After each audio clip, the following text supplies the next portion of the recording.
আসসালামু আলাইকুম। আপনাদেরকে ওয়েলকাম করছি আজকের একটি বিশেষ ক্লাস। ক্লাসটি আপনারা দেখতেই পাচ্ছেন, 1 hour high yielding topic with last hour platinum. তো আমরা হচ্ছে রেসিডেন্সি এবং ডিপ্লোমা, এই দুই ক্ষেত্রে আমরা দেখি যে আমাদের বিগত সালের কোশ্চেনগুলো কিন্তু অনেক বেশি রিলেভেন্ট আমাদের পরীক্ষার সাথে। যদি ডিরেক্ট কোশ্চেন নাও আসে, আমাদের কিন্তু টপিকগুলো থেকে বারবার কোশ্চেন আসে।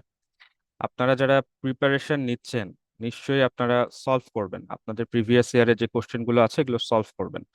এবং আমার নিজের পরীক্ষার অভিজ্ঞতা থেকে বলতে পারি যে আমার জন্য এই যে প্রিভিয়াস ইয়ারে যে কোশ্চেন সলভ, এটা একটা বিশেষ ভূমিকা রেখেছিল আমার চান্স পাওয়ার ক্ষেত্রে। মনে হচ্ছিল যেগুলো আমি এই কোশ্চেন সলভের মধ্যেই পেয়ে গেছি। তো দেখা যাবে যে আপনারা যে কোশ্চেনগুলো পড়বেন, কিছু ডিরেক্ট চলে আসতে পারে, আবার ওই টপিক বেসড চলে আসতে পারে। সো আপনাদের জন্য এটা খুবই গুরুত্বপূর্ণ যে পরীক্ষায় যদি নাম্বার ভালো রাখতে চান তাহলে প্রিভিয়াস ইয়ার কোশ্চেন, এবং এই প্রিভিয়াস ইয়ার কোশ্চেন সলভ করার জন্য আমরা যে বইটি বিশেষভাবে সাজিয়েছি সেটা হচ্ছে লাস্ট আওয়ার। এবং প্রতি বছরই এটাকে আপডেট করা হচ্ছে, নতুন কোশ্চেনগুলো অ্যাড করা হচ্ছে, নতুন এক্সপ্লেনেশন গুলোকে দেওয়া হচ্ছে, রিভিউ করা হচ্ছে, কারেকশন করা হচ্ছে, সবকিছু করা হচ্ছে। তো আপনাদের জন্য খুবই গুরুত্বপূর্ণ এই বইটি থেকে আপনাদের যে লাস্ট, যে বিগত সালের মিনিমাম 10 বছর যে কোশ্চেনগুলো আসছে সেগুলো হচ্ছে দেখে যাওয়া। সামনে আবার একটা বই আসবে, অলরেডি যে বইগুলো বাজারে আছে আমাদের লাস্ট আওয়ারের, এই বইগুলো থেকে আপনারা আপনাদের যখন আপনাদের লেকচার শিট পড়া হয়ে যাবে, তখন আপনাদেরকে এই কোশ্চেনগুলো সলভ করতে হবে। এবং এর যে গুরুত্ব সেটা আপনারা পরীক্ষায় গেলেই বুঝতে পারবেন যে আসলে কিরকম কমন আসে, কিরকম হেল্পফুল। তো আমরা আজকে আমাদের টপিক দেখতেই পাচ্ছেন বায়োকেমিস্ট্রি। তো বায়োকেমিস্ট্রি থেকে আমাদের লাস্ট আওয়ারের বইতে আমরা চ্যাপ্টার ওয়াইজ আমরা সাজিয়ে দিয়েছি যে কোন চ্যাপ্টার থেকে কতগুলো কোশ্চেন বিগত সালে এসেছে। তো আপনারা যখন সলভ করবেন, আপনারা দেখবেন যে মেটাবলিজমটাই হচ্ছে একটা মেজর পার্ট। বায়োকেমিস্ট্রি বলতে আমরা মেটাবলিজম পার্টটাকেই বেশি প্রাধান্য দেই, এবং কোশ্চেনও আসে অনেক বেশি এখান থেকেই।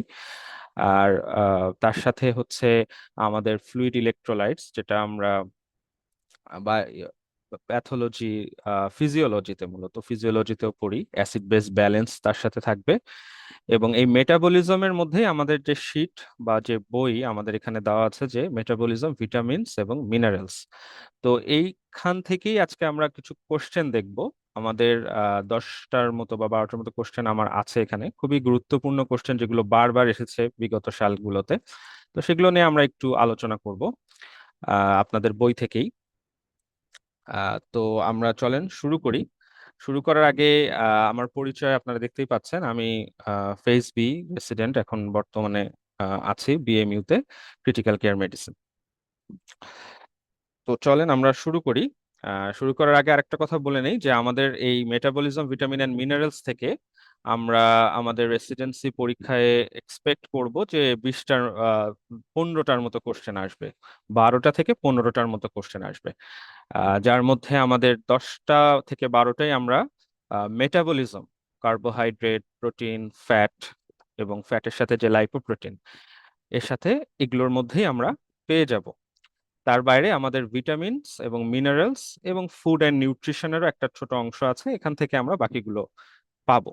মেইন হচ্ছে আমাদের মেটাবলিজম, ভিটামিন অ্যান্ড মিনারেলস। তো চলেন আমরা কোশ্চেন কিছু দেখি। আমাদের প্রথম কোশ্চেনটা আমরা দেখি।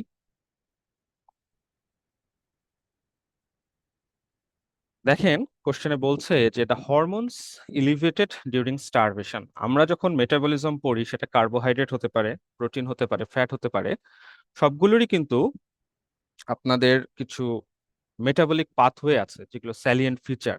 এবং স্যালিয়েন্ট ফিচার গুলোর সবার শেষে বলা থাকে হরমোনাল রেগুলেশন বা overall regulation of that metabolic pathway.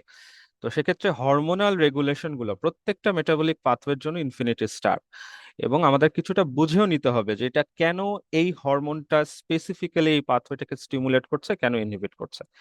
তো আমাদের এখানে কোশ্চেন দেখেন, ওভারঅল আমাদের সে পাথওয়ে গুলো যদি আমাদের পড়া থাকে, আমাদের রেগুলেশন গুলো যদি আমাদের পড়া থাকে, তাহলে কিন্তু এটা আমরা অ্যান্সার করতে পারবো। এবং খুব রিসেন্ট একটা কোশ্চেন, তাই না? 24 সালে চলে আসছে, গত বছর এমডি তে। তাহলে এখানে আমাদের অ্যান্সার হচ্ছে হরমোনস ইলিভেটেড ডিউরিং স্টারভেশন, সেটা হচ্ছে গ্লুকাগন, ইপিনেফ্রিন এবং হচ্ছে কর্টিসল। তাহলে খুব নর্মাল একটা চিন্তা যদি আমরা এখানে রাখি, সেটা হচ্ছে যে যখন আমরা স্টারভিং কন্ডিশনে আছি, আমাদের যখন বডিতে আমাদের ফুড ইনটেকটা অ্যাবসেন্ট বা ভেরি মিনিমাম, তখন কিন্তু গ্লুকোজের পরিমাণটা কি থাকবে? কম থাকবে। তো গ্লুকোজ যদি কম থাকে, সেখানে ইনসুলিনের রোল কি? সেখানে ইনসুলিনও সেখানে কমে যাবে, কারণ গ্লুকোজকে কমানোর জন্যই বা প্লাজমা কনসেন্ট্রেশন অফ গ্লুকোজটাকে কমানোর জন্যই ইনসুলিন মূলত রিলিজ হয়। তাহলে যেহেতু গ্লুকোজ কম, তাহলে এখানে ইনসুলিন ইলিভেটেড হওয়ার কিন্তু সুযোগ নাই। কিন্তু ইনসুলিনের এগেইনস্টে আমরা জানি ইনসুলিন একটা খুব পাওয়ারফুল একটা হরমোন। ইনসুলিনের এগেইনস্টে বডিতে অসংখ্য হরমোন রয়েছে, যে হরমোনগুলো কাজ করে, এবং তাদেরকে আমরা মূলত বলি কাউন্টার রেগুলেটরি হরমোন বা ডায়াবেটোজেনিক হরমোন। তো সেই হরমোনগুলোই মূলত কি হয়? ইলিভেটেড হয়। হ্যাঁ, স্টারভেশনে ইলিভেটেড হবে, কারণ এই হরমোনগুলোর কাজ হচ্ছে ইনসুলিনের যে কাজ তার অপোজিট কাজ। সেটা কি? সেটা হচ্ছে ব্লাড গ্লুকোজ লেভেলটাকে বাড়ানো। কিভাবে বাড়াবে? বিভিন্ন মেটাবলিক পাথওয়ে গুলোকে ফলো করে বাড়াবে, যেমন গ্লুকোনিওজেনেসিস, গ্লাইকোজেনোলাইসিস, হ্যাঁ, লিভার গ্লাইকোজেনোলাইসিস, এগুলোর মাধ্যমে কিন্তু বাড়াবে। এবং আপনারা হরমোনাল রেগুলেশন বা রেগুলেশনটা যখন পড়বেন, তখন কিন্তু এই হরমোনগুলোর নাম দেখতে পারবেন। তাহলে আমাদের এখানে অ্যান্সার হচ্ছে বি, সি এবং ই। তাহলে দেখেন আমাদের এক্সপ্লেনেশন, যে during starvation plasma concentration of glucose amino acid TAG decreases, এবং আলটিমেটলি ইনসুলিন এখানে কমে যায়, এবং secretion and increased glucagon, epinephrine and cortisol secretion. তো দেখেন আমি আপনাদের বোঝানোর খাতিরে একটা স্লাইড এখানে ইনক্লুড করেছে, যে আপনারা যদি লাইপোপ্রোটিন মেটাবলিজমটা খেয়াল করেন, প্রথমে আমরা কিন্তু লাইপোজেনেসিসটাকে দেখি, তাই না? লাইপোজেনেসিস, লাইপোজেনেসিস মানে হচ্ছে, আমরা কথাতেই বুঝতে পারছি যে এখানে লিপিড প্রোডাকশন হবে, বা মোর প্রিসাইসলি এখানে ফ্যাটি অ্যাসিড তৈরি হয়ে থাকে, তাই না? এখানে ফ্যাটি অ্যাসিড তৈরি হয়ে থাকে, বলে পালমিটিক অ্যাসিড। কিন্তু পালমিটিক অ্যাসিড না হয়ে অন্য ফ্যাটি অ্যাসিডও তৈরি হতে পারে। সো ফ্যাটি অ্যাসিডের যে নামকরণগুলো, এগুলো কার্বনের সংখ্যার উপর ডিপেন্ড করে নামকরণ করা হয়। পালমিটিক অ্যাসিড আমরা জানি 15 কার্বন কন্টেনিং। সো এই ফ্যাটি অ্যাসিডের সাথে আমরা হচ্ছে যখনই গ্লিসারল যোগ করে দেই, যখন আমরা গ্লিসারল অ্যাড করে দেই, তখন কিন্তু তৈরি হয়ে যায় টিএজি। তো টিএজি সিনথেসিস বা সিনথেসিস অফ টিএজি কিন্তু একটা আলাদা পাথওয়ে। আবার ঠিক রিভার্স যদি আমরা চিন্তা করি, এই টিএজিটাকে যদি আমরা ব্রেকডাউন করি বা হাইড্রোলাইসিস করি, তাহলে তো আমরা তার সাবস্ট্রেট গুলোই পাবো, তাই না? ফ্যাটি অ্যাসিড এবং গ্লিসারল পাবো। এবং এই যে প্রসেসটা, এই প্রসেসটাকে আবার কি বলে? এই প্রসেসটাকে বলে লাইপোলাইসিস, তাই না? সো দেখেন, এই যে টোটাল যে ফ্লোটা আপনারা দেখছেন ফ্লো চার্টের মতো, এখানে ইনসুলিনের রোলটা কি, তাই না? ইনসুলিনের রোলটা হচ্ছে লাইপোজেনেসিসের ক্ষেত্রে কি, লাইপোলাইসিসের ক্ষেত্রে কি? লাইপোজেনেসিসের ক্ষেত্রে ইনসুলিন স্টিমুলেট করে। তার মানে আমরা বলতে পারি ইনসুলিন যখন বডিতে বেশি থাকবে, তখন ফ্যাটি অ্যাসিডের প্রোডাকশন কি হবে? বাড়বে না কমবে? ফ্যাটি অ্যাসিডের প্রোডাকশন কিন্তু বাড়বে। আবার এটা হচ্ছে লাইপোলাইসিসকে ইনহিবিট করে। এবং কিসের মাধ্যমে ইনহিবিট করে সেটাও ভেরি ভেরি ইম্পর্টেন্ট। সেটা হচ্ছে লাইপোলাইসিসের যে রেট লিমিটিং এনজাইম আছে, তার নাম তার হরমোন সেন্সিটিভ লাইপেজ, এইটাকে ইনহিবিট করার মাধ্যমে লাইপোলাইসিসকে ইনহিবিট করে। তার মানে ইনসুলিনের লাইপোলাইসিসকে ইনহিবিট করার মাধ্যমে ফ্যাটি অ্যাসিডকে সে কি করতে পারে? কমাতেও পারে। তো দেখেন, ইনসুলিন যে কাজটা করে, ঠিক তার অপোজিট কাজটা কাউন্টার রেগুলেটরি হরমোন গুলো করে বা ডায়াবেটোজেনিক হরমোন গুলো করে, তাই না? আর তারপরেই কোশ্চেন স্বাভাবিকভাবে চলে আসে, এবং এটা পরীক্ষায় একবার আসছিল, যে হরমোন সেন্সিটিভ লাইপেজ গুলো কি কি? হরমোন সেন্সিটিভ লাইপেজ গুলো কি কি? তখন আমাদের এই অ্যান্সারটা দিতে হবে। পরের স্লাইডে দেখেন, যে হরমোন সেন্সিটিভ লাইপেজ হচ্ছে, এগুলো হচ্ছে হরমোন সেন্সিটিভ লাইপেজ অ্যাক্টিভেটরস মূলত। Hormone sensitive lipase activators. আর এখানে হরমোন সেন্সিটিভ লাইপেজ গুলো কি কি না, এখানে হরমোন সেন্সিটিভ লাইপেজ গুলোকে স্টিমুলেট করে কারা? That means counter regulatory hormones কারা? তাহলে these are the counter regulatory hormones. তো আমি এখানে আপনাদের লিপিড দিয়ে একটা এক্সাম্পল দিলাম। তো আপনারা যদি জানেন যে ইনসুলিন লাইপোজেনেসিসের ক্ষেত্রে কি করে, লাইপোলাইসিসের ক্ষেত্রে কি করে, তাহলে কিন্তু আপনারা বাকি যে হরমোনগুলো এখানে আছে সেগুলোরও কিন্তু ফাংশনটা বুঝতে পারবেন যে আসলে ফ্যাটি অ্যাসিড কমাবে না বাড়াবে, লাইক দ্যাট। সো সে একইভাবে আমরা যে অ্যান্সারটা দেখলাম কোশ্চেনে, সেটা কিন্তু গ্লুকোজ দিয়ে ছিল, তাই না, বা কার্বোহাইড্রেট মেটাবলিজম থেকে ছিল। তো এভাবে আমরা জিনিসটাকে চিন্তা করব। আচ্ছা, এরপরে দেখেন ইনফিনিটি স্টার একটা টপিকই বলতে পারেন, যেখান থেকে কোশ্চেনটা আসছে, যে মেটাবলিক পাথওয়েজ ইন মাইটোকন্ড্রিয়া। তো আমাদের বডিতে যে মেটাবলিক পাথওয়ে গুলো হয়, এগুলো বিভিন্ন অর্গানসে হচ্ছে, বিভিন্ন টিস্যুজে হচ্ছে। টিস্যু মিলেই তো অর্গান তৈরি হচ্ছে, সেল থেকে টিস্যু, টিস্যু থেকে অর্গান। সেটা হতে পারে লিভার, হতে পারে কিডনি, হতে পারে ব্রেইন, হতে পারে হার্ট, তাই না? এবং আমরা জানি যে আমাদের লিভারেই হচ্ছে most of the metabolic pathway হয়ে থাকে, most of the metabolic pathway আমাদের লিভারেই হয়ে থাকে। তো সেক্ষেত্রে আমাদের এখানে কোশ্চেনটা বলেছে সেলের কোন কম্পার্টমেন্টে। তাহলে প্রথমে আমাদের জানতে হবে কোন অর্গানে কোন পাথওয়ে হচ্ছে, এটা যেমন ইম্পর্টেন্ট। সিমিলারলি অর্গানের ভেতরে টিস্যু আছে, মানে টিস্যু দিয়ে অর্গান তৈরি, সেল রয়েছে, সেলের মধ্যে বিভিন্ন কম্পার্টমেন্ট রয়েছে, তাই না? মেজর কম্পার্টমেন্ট কোনটা? এটা হচ্ছে সাইটোপ্লাজম, এটা হচ্ছে মাইটোকন্ড্রিয়া। তাহলে এই কম্পার্টমেন্ট থেকে আমাদের কোশ্চেনটা, যে মেটাবলিক পাথওয়ে মাইটোকন্ড্রিয়াতে কোনগুলো হয় এবং মেটাবলিক পাথওয়ে কোনগুলো সাইটোপ্লাজমে হয়। সো আমাদের পরীক্ষার জন্য ইনফিনিটি স্টার হচ্ছে মাইটোকন্ড্রিয়া। এবং আমাদের যে বই আছে লাস্ট আওয়ার, সেখানে আপনি দেখবেন যে যতবার আসছে, মানে বেশ কয়েকবার কিন্তু আপনি দেখবেন যে এই সিমিলার কোশ্চেন, যে metabolic pathway in mitochondria, metabolic pathway in mitochondria, বারবারই আসলে মাইটোকন্ড্রিয়া থেকেই আসছে। দ্যাট ডাজন্ট মিন যে সাইটোপ্লাজম থেকে আসবে না, সাইটোপ্লাজম থেকেও আসতে পারে। তাহলে এখানে আমাদের অ্যান্সার গুলো কি হচ্ছে দেখেন, টিসিএ সাইকেল, বেটা অক্সিডেশন। তাহলে যেটা বলছিলাম, এটা আপনাদের বইয়ে দাগিয়ে নেন, একটা ইনফিনিটি স্টার একটা টপিক ফর আওয়ার এক্সাম, যে what are the metabolic pathway that occur in the mitochondria. So এটা একটা নিউমোনিকের হেল্প নিতে পারি আমরা, বেটা রক। হ্যাঁ, এটা আপনাদের শীট বা আপনাদের বইয়েও আছে। দেখেন বেটাতে কি বলবো আমরা, বেটাতে আমরা বলবো বেটা অক্সিডেশন অফ ফ্যাটি অ্যাসিড। এই যে দেখেন, আরতে আমরা কি বলবো, আরতে বলবো আমরা রেসপিরেটরি চেইন। ওতে দেখেন কি বলবো, অক্সিডেটিভ ডিঅ্যামিনেশন। আর একটা হচ্ছে oxidation of pyruvate to acetyl CoA, দুইটা। আর সিতে কি আছে দেখেন, carboxylation of pyruvate to oxalo acetic acid.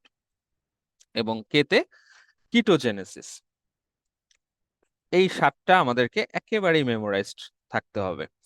এর মধ্যে একটা এক্সট্রা ইনফরমেশন হচ্ছে 3 নাম্বারটা দেখেন, রেসপিরেটরি চেইন।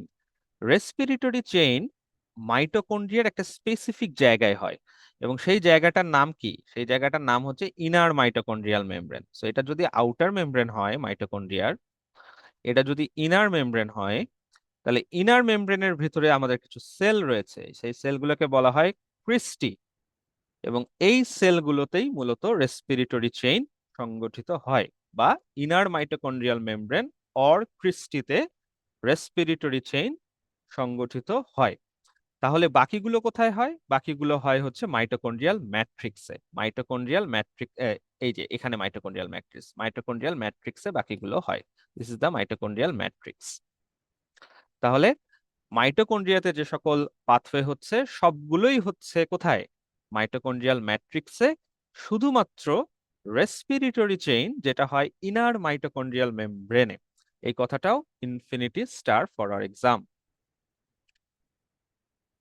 তো আমি বলেছিলাম যে মাইটোকন্ড্রিয়াতে কোনগুলো হচ্ছে, সাইটোপ্লাজমে কোনগুলো হচ্ছে। তো আমি যখন পড়বো, আমরা যখন পড়বো তখন আমরা সাইটোপ্লাজম পড়বো না, আমরা শুধু মাইটোকন্ড্রিয়ার যে সাতটা বলেছি এগুলো আমরা একদম খুবই ভালো করে মেমোরাইজ করব। যার কারণে আমাদের যেটা হবে, পরীক্ষায় যদি সাইটোপ্লাজম থেকে আসেও, আমরা কিন্তু অ্যান্সার করে আসতে পারবো এক্সক্লুশনের মাধ্যমে। এর সাথে অ্যাডেড আমাদের যে জিনিসটা জানতে হবে, যে মেটাবলিক পাথওয়ে যেটা মাইটোকন্ড্রিয়া এবং সাইটোপ্লাজম দুটাতে কম্বাইনলি হয়ে থাকে। তো সেরকম 3টা পাথওয়ে আছে, যে 3টা পাথওয়ে মাইটোকন্ড্রিয়াতেও হচ্ছে, সাইটোপ্লাজমেও হচ্ছে। আরেকটা ইনফিনিটি স্টার ইনফরমেশন দেখেন, যে liver liver is the only site for the synthesis of. So এখানে কম্পার্টমেন্ট থেকে কথা হচ্ছে না, এখানে অর্গান থেকে আমি কথা বলছি। যে দেখেন, যে বিভিন্ন অর্গানে হয়, তার মধ্যে লিভার একটা গুরুত্বপূর্ণ অর্গান যেখানে অনেক মেটাবলিক পাথওয়ে হয়। কিন্তু এই যে দুটো পাথওয়ের কথা এখানে বলা হয়েছে, এই দুটো পাথওয়ে লিভার ছাড়া লিভার ছাড়া বডিতে কোথাও হবে না। তার মানে লিভার যদি ডিজিজড হয়, লিভার যদি ফাংশনিং না করে ঠিক মতো, তাহলে ইউরিয়া সিনথেসিসও হবে না, কিটোন বডি সিনথেসিসও হবে না। So liver is the only site for the synthesis of urea and ketone. Rest of many of the metabolic pathway যেটা বিভিন্ন অর্গানে সাইমultaneously হয়, কোথাও বেশি হচ্ছে, কোথাও কম হচ্ছে। এক্সাম্পল যদি আমরা একটা দিই, লাইক গ্লুকোনিওজেনেসিস না, এই যে দেখেন গ্লুকোনিওজেনেসিস। গ্লুকোনিওজেনেসিস কিন্তু কম্পার্টমেন্টের পার্সপেক্টিভে কিন্তু মাইটোকন্ড্রিয়া সাইটোপ্লাজম দুটোতেই হয়, হ্যাঁ, সেটাও কিন্তু খেয়াল রাখতে হবে। আবার এখানে আমি যেটা বলছি সেটা হচ্ছে অর্গানের পার্সপেক্টিভে। অর্গানের পার্সপেক্টিভে সেটা কি? গ্লুকোনিওজেনেসিস লিভারে হয়, এবং তার সাথে কোথায় হয়? কিডনিতেও কিন্তু গ্লুকোনিওজেনেসিস হয়। বলা হয় 90% এবং 10%, টোটাল 100%। তার মানে liver is the only site for gluconeogenesis. এটা কি ট্রু হবে? কখনোই ট্রু হবে না, এখানে দুটোইতেই হবে। এবং এখানে এই গ্লুকোনিওজেনেসিসের মধ্যে অনেক পাথওয়ে এরকম রয়েছে যেটা বিভিন্ন অর্গানে হচ্ছে, মাত্র এই দুইটা বাদ দিয়ে। এই দুটো শুধুমাত্র কোথায় হয়? লিভারে হয়, বডির অন্য কোথাও হয় না। আচ্ছা, এরপরে দেখেন, আমরা রেসপিরেটরি চেইন নিয়ে কথা বলছিলাম। খুবই গুরুত্বপূর্ণ একটা জিনিস রেসপিরেটরি চেইন, বা যেটার আরেকটা নাম কি? Electron transport chain. সো দেখেন, জাস্ট আমরা সবকিছু মুখস্থ করব না, আমরা একটু বুঝার চেষ্টা করব, তাই না? এমনিতে আমরা বলি যে বায়োকেমিস্ট্রি বা মেটাবলিজম অনেক বোরিং, আমরা যখন ফার্স্ট ইয়ারে পড়ে আসছি এমবিবিএস এ, তাই না? তারপর তো আসলে আমাদের পড়তে হয়নি, কিন্তু এখন আবার আমাদের পোস্ট গ্রাজুয়েশনের এন্ট্রান্সের জন্য পড়তে হচ্ছে। তো আমরা কিন্তু এখন একটু চেষ্টা করলে আমরা বুঝতে পারি অনেক জিনিস, যেটা আমাদের ফার্স্ট ইয়ারে হয়তো সম্ভব হয় না। আমরা মেমোরাইজ করি বিভিন্ন সাইকেল, বিভিন্ন পাথওয়ে। তো আমরা কিছু কিছু বুঝে বুঝে পড়ার চেষ্টা করব এখন। তো দেখেন, ইলেকট্রন ট্রান্সপোর্ট চেইন বা রেসপিরেটরি চেইন নামটা একটু কেমন, তাই না? Electron transport chain. আমাদের একটা বেসিক আইডিয়া মাথার মধ্যে রাখতে হবে, যে যেই মেটাবলিক পাথওয়ে গুলো বডিতে হচ্ছে, সেটা গ্লুকোজ হোক, প্রোটিন হোক, ফ্যাট হোক, আমরা তো খাচ্ছি, তাই না? খাওয়া দাওয়ার মাধ্যমে সেগুলো বডিতে যাচ্ছে এবং সেগুলো ব্রেকডাউন হচ্ছে, একটা মেটাবলিক এন্ড প্রোডাক্ট আসতেছে, এবং সেই মেটাবলিক এন্ড প্রোডাক্ট বিভিন্ন মেটাবলিক পাথওয়েতে এন্টার করছে। এবং আলটিমেট উদ্দেশ্যটা কি? আলটিমেট উদ্দেশ্য একটাই, সেটা হচ্ছে এটিপি প্রোডাকশন করা, তাই না? এটিপি বা এনার্জি জেনারেট করা। সো এই যে এটিপিটা তৈরি হবে, এটিপিটা জেনারেট হবে, এই প্রসেসটার নাম কিন্তু অক্সিডেটিভ ফসফোরাইলেশন। হ্যাঁ, এই প্রসেসটার নাম কি? ফসফোরাইলেশন। হ্যাঁ, হাই এনার্জি ফসফেট কম্পাউন্ডস, এটিপিও কিন্তু একটা ফসফেট কম্পাউন্ড। হ্যাঁ, এটিপিও কিন্তু একটা ফসফেট কম্পাউন্ড, এবং এদের মধ্যে অনেক এনার্জি থাকে, এবং এই এনার্জি গুলোই মূলত বডি কি করছে? ইউটিলাইজ করছে।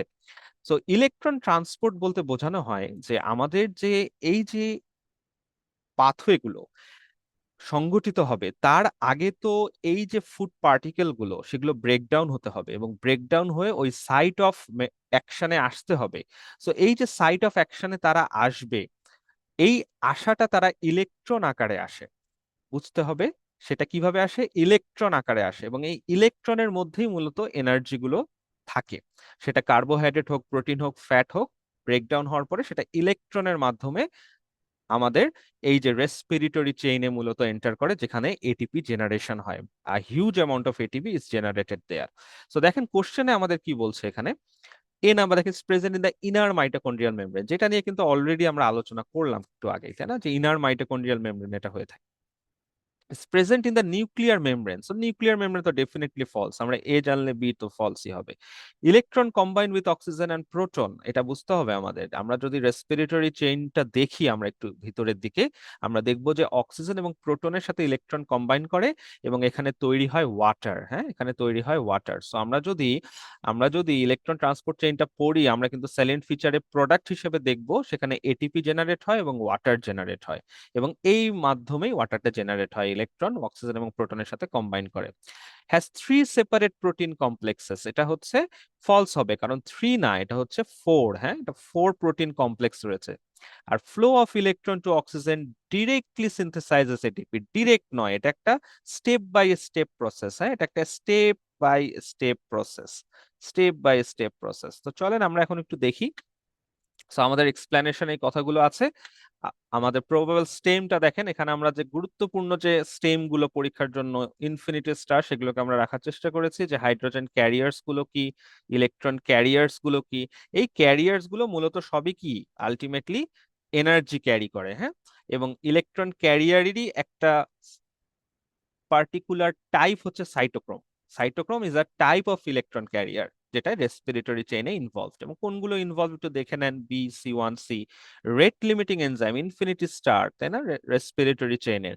Flow of electron to occurs to oxygen occurs step by step. আমরা ফ্লো চার্টটা দেখলেই বুঝতে পারবো। Cyanide can act as a inhibitor of respiratory chain. হ্যাঁ, এখানে আমাদের পড়তে হবে যে রেসপিরেটরি চেইনের স্টিমুলেট করে কারা, ইনহিবিট করে কারা, মূলত ইনহিবিটরস অফ রেসপিরেটরি চেইন কারা, এটা পড়তে হবে। এটা আমার রেসিডেন্সি পরীক্ষায় আসছিল 2021 সালে, যে ইনহিবিটরস অফ রেসপিরেটরি চেইন কি কি, এবং এটা ক্যাটাবলিক ইন নেচার, তাই না? ক্যাটাবলিজম এবং অ্যানাবলিজম কি সেটাও আমাদেরকে জানতে হবে। তো দেখেন, components of respiratory chain, these are the components: hydrogen carriers, electron carriers, এবং এই ক্যারিয়ার্স গুলো নিয়ে কিছু কমপ্লেক্স তৈরি হচ্ছে। যখনই ক্যারিয়ার্স গুলো এনজাইমের সাথে কম্বাইন করছে তখনই কিন্তু তৈরি হচ্ছে কমপ্লেক্স, এবং টোটাল কমপ্লেক্স কিন্তু 4টা। এবং কমপ্লেক্সের সাথে যে এনজাইম গুলো আছে সেগুলো আমাদের জন্য প্রয়োজন পরীক্ষার জন্য। এবং হাইড্রোজেন ক্যারি করে কারা, ইলেকট্রন ক্যারি করে কারা? আমরা বলেছি যে ইলেকট্রন ক্যারি করে রেসপিরেটরি চেইনে যারা, তাদের হচ্ছে একটা নাম আছে আলাদা, সেটা হচ্ছে সাইটোক্রোম। সেগুলো হচ্ছে সাইটোক্রোম। আর হাইড্রোজেন যারা ক্যারি করে তারা দেখেন কি, তারা মূলত হচ্ছে ভিটামিনস। হ্যাঁ, তারা মূলত ভিটামিনস। এবং কোন ভিটামিনস সেটাও কিন্তু আমরা দেখতে পাচ্ছি, এগুলো হচ্ছে water soluble vitamins. Water soluble ভিটামিনের অ্যাক্টিভ ফর্ম কোএনজাইম হিসেবে কাজ করে, এটা আমরা নিশ্চয়ই জানি। সো NAD হচ্ছে ভিটামিন B3, তাই না? আর FAD অথবা FMN হিসেবে রাখেন, এটা হচ্ছে B2, এবং কোএনজাইম এটা কিউ, এটা একটা নন ভিটামিন। সো এই হচ্ছে আমাদের মূলত ক্যারিয়ার্স এবং কমপ্লেক্স।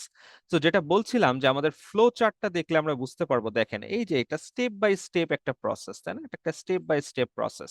দেখেন NAD এবং FMN এরা হাইড্রোজেন ক্যারি করছে, না, এরা হচ্ছে হাইড্রোজেন ক্যারি করছে, এবং ক্যারি করে এরা রেসপিরেটরি চেইনের মধ্যে এন্টার করছে, এবং এইভাবে করে তারা ATP কিন্তু জেনারেট করছে। আমাদের মনে রাখতে হবে যে NAD থেকে টোটাল 3টে ATP জেনারেট হয়, এবং FMN বা FMN এর সাথে H যখন যুক্ত হয় তখন সেটাকে বলা হবে রিডিউসড FMN বা FAD। FMN বা FAD এটা যখন রেসপিরেটরি চেইনে ঢুকছে, এটা NAD এর এক স্টেপ পরে ঢুকছে, যার কারণে এখান থেকে ATP জেনারেট হয় 2টা। তাহলে লিখে রাখতে পারেন যে NADH থেকে ATP জেনারেট হয় 3টা, এবং FADH থেকে জেনারেট হয় কয়টা? 2টা, একটা কম, যেহেতু এক স্টেপ পরে সে এন্টার করছে। এবং দেখেন ফাইনালি, দেখেন এই যে দেখেন দুটো প্রোটন বা দুটো হাইড্রোজেন, এই যে দুটো ইলেকট্রন বা হাইড্রোজেন এবং ইলেকট্রন একসাথে কম্বাইন করে কি তৈরি করছে? ওয়াটার তৈরি করছে। ওয়াটার তৈরি করছে এবং হাফ মলিকুলার অক্সিজেনও তৈরি করে থাকে। সো এই হচ্ছে আমাদের স্টেপ। আমাদের পরীক্ষার জন্য তো স্টেপ মুখস্থ করার দরকার নেই, আমাদের জাস্ট বুঝতে হবে যে এখানে আসলে ঘটনাটা কি ঘটে, কিভাবে ঘটে। এবং এটা আরো যদি ক্লিয়ারলি বুঝতে চান তাহলে আমাদের আসতে হবে অক্সিডেটিভ ডিকার্বক্সিলেশন থেকে, কারণ অক্সিডেটিভ ফসফোরিলেশন থেকে আসতে হবে। অক্সিডেটিভ ফসফোরাইলেশন থেকে আসতে হবে, এবং অক্সিডেটিভ ফসফোরাইলেশনের মাধ্যমেই কিন্তু এই NADH এবং FADH টা কি হয়? রেসপিরেটরি চেইনে ঢোকে। এবং অক্সিডেটিভ ফসফোরাইলেশনের ডেফিনেশনেই বলে process of generation of ATP। যেই প্রসেসের মাধ্যমে ATP তৈরি হয় সেটাকেই বলে অক্সিডেটিভ ফসফোরাইলেশন। এবং এই অক্সিডেটিভ ফসফোরাইলেশন যেহেতু ATP জেনারেশনের সাথে রিলেটেড, এটা ঢোকে হচ্ছে রেসপিরেটরি চেইনে, এবং NADH FADH প্রিপেয়ার করে দেয়। আচ্ছা, এরপরে আসেন আমাদের next HMP shunt, infinity star. হ্যাঁ, আমি যেগুলো কোশ্চেন নিয়ে আসছি আপনাদের বই থেকে লাস্ট আওয়ার, সবগুলোই হচ্ছে পরীক্ষার জন্য infinity star. So HMP shunt is needed for, so HMP shunt is needed for বলতে আমরা বুঝতে পারছি এটা ফাংশন থেকে আসছে। আরো প্রিসাইসলি যদি বলি, HMP শান্টের হচ্ছে দুটো প্রোডাক্ট, একটা হচ্ছে রাইবোজ, আর একটা কি? NADPH। হ্যাঁ, এটা কিন্তু ফসফোরাইলেটেড, এটা কিন্তু রিডিউসড না। হ্যাঁ, যখন পি দেখবেন তখন বুঝতে হবে এটা ফসফোরাইলেটেড প্রোডাক্ট, আর যখন পি থাকবে না শুধু এইচ থাকবে তখন বুঝতে হবে এটা কি? Reduced product. হ্যাঁ, দুটো ডিফারেন্ট। তাহলে আমাদের এই রাইবোজ তৈরি হয় এবং NAD তৈরি হয়। সো এই যে স্টেমটা আপনারা দেখতে পাচ্ছেন এটা মূলত আসছে এই NADPH এর যে ফাংশন, এই NADPH এর ফাংশন থেকে, NADPH এর ফাংশন থেকে। তাহলে দেখেন যে HMP shunt is needed for cholesterol synthesis. আমরা জানি যে NADPH থেকে কোলেস্টেরল তৈরি হয়, ফ্যাটি অ্যাসিড তৈরি হয়, স্টেরয়েড তৈরি হয়। Generation of free radical in phagocytosis, super oxide তৈরি হয়, তাই না? আমরা জানি, এবং এটা ফ্যাগোসাইটোসিসে রোল প্লে করে মায়ালো পারঅক্সিডেস সিস্টেমের মাধ্যমে। Neutralisation of free radical in RBC, very important function. এটা যদি না হয় তাহলে আরবিসি ব্রেকডাউন হয়, আরবিসি নষ্ট হয়। এই জন্য বলা হয়ে থাকে এইচএমপি শান্ট যদি ডেফিসিয়েন্ট থাকে বডিতে তাহলে কি হবে? তাহলে হিমোলাইটিক অ্যানিমিয়া হবে। কেন হবে? তাহলে বুঝতেই পারছি আমরা, যেহেতু সে আরবিসিটাকে সে প্রোটেক্ট করে by neutralizing free radical inside it. এই এই প্রসেসের মাধ্যমেই সে আরবিসি হিমোলাইসিস প্রিভেন্ট করছে। সো হিমোলাইটিক অ্যানিমিয়াও সে প্রিভেন্ট করছে। সিনথেসিস অফ এটিপি, এটা খুব একটা গুরুত্বপূর্ণ ইনফরমেশন যে এইচএমপি শান্ট এমন একটা মেটাবলিক পাথওয়ে যেখানে এটিপির সাথে কোনো সম্পর্ক নাই। Most of the metabolic pathway বডিতে এটিপি জেনারেশনের সাথে ইন্টারলিঙ্কড, কিন্তু এইচএমপি শান্ট একটা ব্যতিক্রম পাথওয়ে যেখানে এটিপি তৈরিও হয় না, এটিপি কনজিউমও হয় না। তাহলে এটা হচ্ছে false. Synthesis of triose sugar, triose কি আপনারা দেখেন, রাইবোস কি ট্রায়োস? রাইবোস হচ্ছে পেন্টোজ, তাই না? সো এটা হচ্ছে ফলস। তাহলে একটা গ্ল্যান্স আপনারা দেখেন, প্রত্যেকটা মেটাবলিক পাথওয়ে আমি বলেছি যে পড়তে হবে পরীক্ষার জন্য। সো সাবস্ট্রেট কি, প্রোডাক্ট কি, সাইট কি, আপনাদের আমি কিছু কনফিউশন এরিয়া গুলো মার্ক করে দিচ্ছি, যেটা আমি যখন পড়েছিলাম শুরুর দিকে আমার হয়েছিল।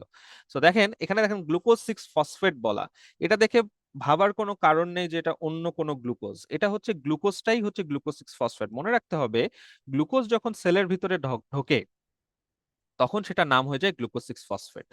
এটাকে বলা যায় ইন্ট্রাসেলুলার ফর্ম অফ গ্লুকোজ। হ্যাঁ, it is just glucose, just intracellular form. So এটা নিয়ে ঘাবড়ানোর কিছু নাই বা ব্যতিক্রম কিছু ভাবার প্রয়োজন নেই। আচ্ছা, প্রোডাক্ট যেটা বলেছি আমরা, দেখেন দুইটা প্রোডাক্ট, এবং সাইটস হচ্ছে infinity star. What are the sites of কি এইচএমপি শান্ট? সো এনএডিপিএইচ এর ফাংশনটা আমাদের ডিটেইলস জানতে হবে। আমাদের কোশ্চেনে আসছিল এবং যেগুলো আপনি রেড করে নিয়ে আসছি দেখেন, এগুলো কিন্তু ইনফিনিটি স্টার। হ্যাঁ, পরীক্ষার জন্য এগুলো থেকেই ঘুরে ফিরে আসে, যে detoxification function, haemolysis prevention, sorry, super oxide তৈরি করতে পারে, আবার হাইড্রোজেন পারঅক্সাইডকে নষ্ট করতে পারে। এটা নিয়ে কিন্তু প্যাচ লাগতে পারে। হ্যাঁ, দুটাই ফ্রি রেডিকেল, যার মধ্যে সুপার অক্সাইড কি হয়, তৈরি হয়, facilitate super oxide and other free radical production. কিন্তু হাইড্রোজেন পারঅক্সাইডকে কিন্তু রিডিউস করে দেয়, মানে হাইড্রোজেন পারঅক্সাইডটাকে কিন্তু ডিসইন্টিগ্রেট করে দেওয়া হয় ওয়াটারে, যার কারণে আরবিসি হিমোলাইসিস প্রিভেন্টেড হয়। আচ্ছা, সো ফ্যাগোসাইটোসিস প্রিভেন্ট করছে। এবং সবার শেষে দেখেন এটাও ইম্পর্টেন্ট, যে নাইট্রিক অক্সাইড এবং ইডিআরএফও কিন্তু সিনথেসিস হতে পারে NADP2H। তার মানে ইন ডিটেইলস আমাদের ফাংশনটা পরীক্ষার জন্য ইনফিনিটি স্টার। এরপরে দেখেন, মনে হতে পারে এটা ভিটামিনস থেকে আসছে, বলতে পারেন ভিটামিনস থেকেও আসছে, বাট আপনারা যদি মেটাবলিক পাথওয়ে গুলো পড়েন, প্রত্যেকটা মেটাবলিক পাথওয়েতেই কম বেশি কোএনজাইমস এর একটা ইনফরমেশন পাবেন। সো এখানে দেখেন কোশ্চেন আসছে যে following B vitamins are involved in different reactions of TCA cycle. দেখছেন, মানে মেটাবলিক পাথওয়ে এবং ভিটামিনস থেকে বলতে পারেন এটা কম্বাইন্ড একটা কোশ্চেন, যে কি কি ভিটামিন TCA সাইকেলে ইনভলভ। সো আপনারা যখন মেটাবলিক পাথওয়ে গুলো পড়বেন তখন খেয়াল করবেন যে TCA সাইকেল বলেন বা যে সাইকেলই বলেন, যে পাথওয়ে বলেন, সেখানে কিন্তু ভিটামিন গুলোর অ্যাক্টিভ ফর্ম দেওয়া আছে। হ্যাঁ, ভিটামিন গুলোর অ্যাক্টিভ ফর্ম দেওয়া আছে। সো অ্যাক্টিভ ফর্মে যে নাম সেটা দেওয়া আছে, যেমন হচ্ছে ভিটামিন B1 বা হচ্ছে থায়ামিন, এটার অ্যাক্টিভ ফর্ম কি? এটার অ্যাক্টিভ ফর্ম হচ্ছে থায়ামিন পাইরোফসফেট। সো আপনারা যখন পড়বেন এই নামটাকে পাবেন। তার মানে আপনারা এখন বুঝতেই পারছেন যে আমাদের এই যে ফাংশনাল বা অ্যাক্টিভ ফর্ম, অ্যাক্টিভ ফর্মের সাথে যে ভিটামিনের যে নাম করেসপন্ডিং যে ভিটামিন থেকে আসছে, সেই ভিটামিন গুলো আমাদেরকে খুব ভালো করে জানতে হবে। তো এখানে দেখেন আমাদের এই TPP, ন্যাড, ফ্যাট, হ্যাঁ, এগুলো তো কিন্তু দেয় নাই। হ্যাঁ, এগুলো কিন্তু TCA সাইকেলের কোএনজাইম, কিন্তু এগুলো না দিয়ে কিন্তু ডিরেক্ট ভিটামিনের নাম দিয়ে দিচ্ছে। সো আমাদেরকে ভিটামিন, করেসপন্ডিং ভিটামিন গুলো জানতে হবে। সো থায়ামিন, রিবোফ্লাভিন বলতে রিবোফ্লাভিন বলতে এফএডি, দিস এফএডি, আর হচ্ছে নিয়াসিন মানে হচ্ছে NAD, তাই না? Thymine, riboflavin, niacin. সো এই তিনটা ট্রু। এবং কোয়ে কোনটা? কোয়ে হচ্ছে ভিটামিন B5, তাই না? কোয়ে হচ্ছে ভিটামিন B5, কিন্তু এখানে ভিটামিন B5 বা কোয়ে কিছু নাই। সো এটা, তো নাই, সো এটা ফলস বা ট্রু বলার কিছু নাই। তাহলে আমাদের এ, বি এবং ডি ট্রু, বাকি দুটো ফলস। সো আপনাদের এই জিনিসটা যে কি কি কোএনজাইমস, আপনারা যদি ওভারঅল কার্বোহাইড্রেট মেটাবলিজমটা দেখেন, 5 থেকে 6টা ভিটামিনই ঘুরে ফিরে বারবার আসবে। এখানে আপনারা যদি কমন গুলো বাদ দিয়ে দেন, যেমন এখানে একটা টিপিপি এক্সট্রা এখানে বাদ দিয়ে দেন, নেট ফ্যাট এটাও বাদ দিয়ে দেন, তাহলে দেখেন এনএডি 1, 2, 3, 4, 5, 6, তাহলে মোটামুটি আমরা বলতে পারি 6 ভিটামিন। লাইফিক অ্যাসিড তো ভিটামিন না, এই কয়টা ভিটামিনই হচ্ছে আমাদের টোটাল কাজে লাগছে কার্বোহাইড্রেট মেটাবলিজমে, এবং তাদের অ্যাক্টিভ ফর্মগুলো এবং তাদের কনস্টিটিউয়েন্ট ভিটামিনগুলো কি। এবং দেখেন পাইরিডক্সাল ফসফেট বা ভিটামিন বি 6 বলে এটাকে, এই ভিটামিনটা গ্লাইকোজেনেসিসে কাজ করে। হ্যাঁ, এটা কিন্তু জেনে রাখতে হবে, এসবিএ তে চলে আসতে পারে গ্লাইকোজেনেসিসে একটা মাত্র। সো আমরা ওভারঅল মনে রাখলাম কি কি কোএনজাইম আমাদের কার্বোহাইড্রেট মেটাবলিজমে কাজ করে, এবং যখন আমরা স্পেসিফিক পাথওয়ে গুলো পড়বো তখন তো সেগুলোর সাথে সেগুলো আমরা অ্যাটাচ করে পড়বোই। সো এখন যদি আপনারা ভিটামিনস এর চ্যাপ্টারে যদি একটু খেয়াল করেন, ভিটামিনস এর যে সেকশন আমাদের লাস্ট আওয়ার আছে সেখানে যদি যান, তাহলে আপনারা এরকম পাবেন যে অ্যাক্টিভ বা ফাংশনাল ফর্মস গুলো, হ্যাঁ এগুলো ইনফিনিটি স্টার, হ্যাঁ অ্যাক্টিভ বা ফাংশনাল ফর্ম, এবং তাদের যে করেসপন্ডিং ভিটামিনস গুলো, হ্যাঁ এগুলো আমাদের জন্য খুবই খুবই জরুরি। আচ্ছা, এরপরে দেখেন অ্যামোনিয়া। সো অ্যামোনিয়ার সোর্স, অ্যামোনিয়ার ফেট, অ্যামোনিয়ার ডিসপোজাল, আপনারা আপনাদের যে লাস্ট আওয়ার বই আছে, আপনারা এই বই খুললেই পাবেন যে সোর্স, ফেট অ্যান্ড ডিসপোজাল থেকে কোশ্চেন আসছে রিপিটেড। হ্যাঁ, তাহলে সোর্স, ফেট এবং ডিসপোজাল। সো আমাদের এখানে কোশ্চেন আমরা যেটা দেখাচ্ছি এটা সোর্স থেকে দেখাচ্ছি। সো সোর্স অফ অ্যামোনিয়া কি, ফেট অফ অ্যামোনিয়া কি, ডিসপোজাল অফ অ্যামোনিয়া কি, এগুলো জানতে হবে। এবং তার সাথে বলে রাখি পরীক্ষার জন্য যে অ্যামোনিয়ার সাথে আমাদের আরো দুইটা এমন আছে যেগুলোর সোর্স অ্যান্ড ফেট পড়তে হয়, ডিসপোজাল নাই, শুধু সোর্স অ্যান্ড ফেট। সেটা হচ্ছে পাইরুভেট আর একটা কি, acetyl CoA. So infinity star পরীক্ষার জন্য ই- মানে মাস্ট যেগুলো পড়ে যেতেই হবে সেগুলোর মধ্যে এই এই টপিক, সেটা হচ্ছে source and fate of pyruvate, source and fate of acetyl CoA and source and fate of ammonia, এবং অ্যামোনিয়ার সাথে একটা এক্সট্রা কি আছে, ডিসপোজাল। তাহলে এই জিনিসগুলো আমাদের জানতে হবে। সেখানে দেখেন অ্যান্সার গুলো কি, এ এবং বি ট্রু, বাকিগুলো ফলস। তাহলে source and fate of ammonia আপনারা পড়বেন খুব ভালো করে, ডিসপোজালটা পড়বেন, মানে অ্যামোনিয়া কিভাবে আমাদের বডি থেকে ইলিমিনেটেড হয়। মাত্র 3 উপায়ে হয়। দেখেন, ফরমেশন অফ ইউরিয়া, অ্যামোনিয়া থেকে ইউরিয়া তৈরি হয়। আমরা জানি অ্যামোনিয়া একটা টক্সিক সাবস্টেন্স, টক্সিক সাবস্টেন্স, তাই না? অ্যামোনিয়া একটা টক্সিক সাবস্টেন্স। কই থেকে আসে? অ্যামিনো অ্যাসিড থেকে আসে। অ্যামিনো অ্যাসিড কই থেকে আসে? প্রোটিন থেকে আসে, তাই না? যে প্রোটিনটা আমরা খাচ্ছি বা যে প্রোটিনটা আমাদের বডিতে ব্রেকডাউন হচ্ছে। সো এই টক্সিক সাবস্টেন্স তো বডি থেকে বের করে দিতে হবে।